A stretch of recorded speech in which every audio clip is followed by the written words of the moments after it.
Hindi ko akalain na ganito pa rin yung mararamdaman ko. Halos 1 taon na pong nakalipas mula nang naghiwalay kami ni Jordan. Akala ko kasi mahahanda ko yung sarili ko pag dumating yung araw na to eh.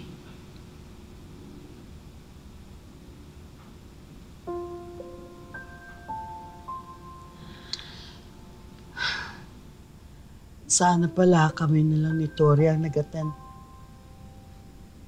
Sana pala hindi na lang ako pumayag na sumama ka kasi alam ko naman na masasaktan ka kapag nakita mong masaya si Jordan at si Shira.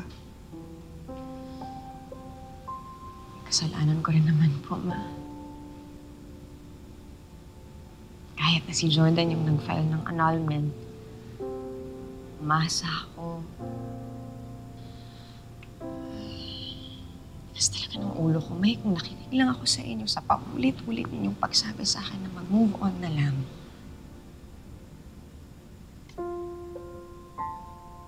I'm glad, anak, that you're starting to acknowledge na hindi na healthy para sa'yo ang refusal mo to let go. You don't have to suffer. I mean, pwede ka naman maging masaya kung gugustuhin mo. Hindi ko po kakayanin yata eh. Parang wala naman pong makakapalit kay Jordan. Come on, Christy. Don't say that. Kasi may isang taong handang magmahal sa'yo. Kung bubuksan mo lang ulit ang puso mo.